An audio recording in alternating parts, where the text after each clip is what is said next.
Our world has changed. The mistakes of humanity's past have finally come back to haunt us.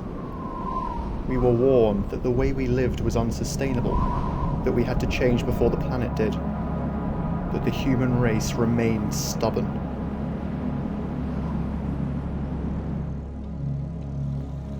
The growth of consumerism and our hunger for more than we would ever need led us to ruin.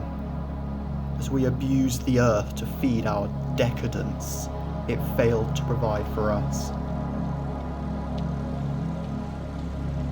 What had been vast green farms turned to deserts beneath our feet. Oh my god, look at all these carts. We bought more than I thought we bought. I mean, this is like a full-scale military operation we got going on. What followed was a global famine and drought. Governments struggled to keep control over the masses as the resource riots began. These soon became resource conflicts, and then resource wars.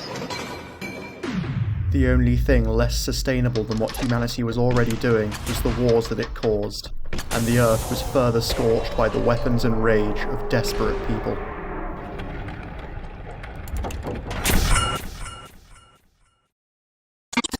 Foreign ministers from over 50 countries from Asia and Europe gathered here in Madrid as part of ASEM.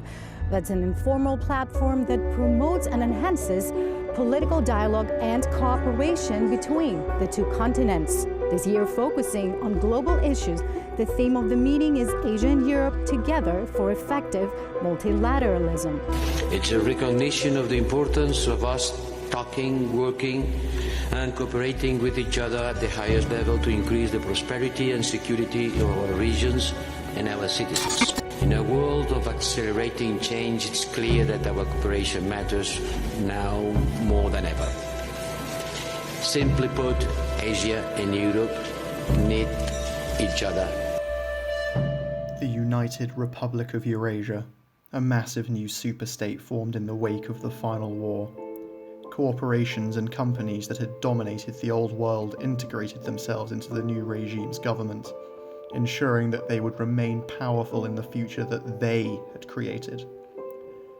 The individual states of Europe and Asia ceased to exist, and the population of the newly created republic had to live by very different rules under its administration. Society was reformed to operate completely differently to how it had in the past, and humanity set out to salvage what it could from the planet that it had destroyed.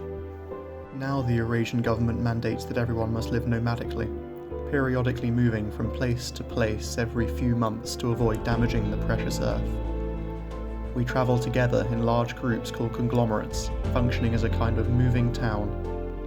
We live in our vehicles and attempt to breathe life back into the planet so that it may be settled again by future generations. The state keeps a tight grip over us. Population growth is actively throttled, and conglomerates rarely come into contact with one another. It seems that the terraforming of the Earth must be enforced through military power. We are forbidden from ever deserting our conglomerates or ever settling in one place. The Republic leaders say that such transgressions would be selfishly individualistic and rampantly impulsive, a grave reminder of how people once lived. They remind us that it is our duty to pay for the sins of previous generations, that we must live to avoid making the same mistakes that they did, and usher in a new age of harmony between the Earth and her people. Their point is difficult to argue against, especially when you have a rifle pointed at your head. Perhaps this truly is the price we all have to pay for allowing ourselves to live beyond our own means for so long. Perhaps it is all part of their system of control. Who knows?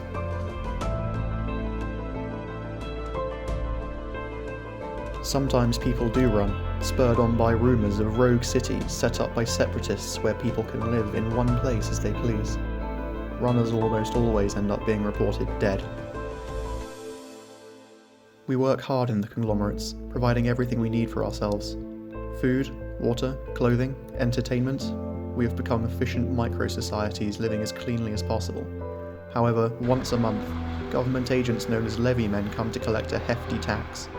68% of everything produced by the conglomerate is seized by the levy men and taken to one of the static cities that are dotted across the continent. Only two groups are permitted to live in permanent cities, known as statics. The first are the government themselves, who argue that their ability to administrate would diminish if they were forced to live nomadically. The second are the elderly, whereas citizens over the age of 65 and who are unable to work are relocated from their conglomerates to live out the rest of their days in a permanent home. We are told that the tax taken from us goes to support the people who live in these statics.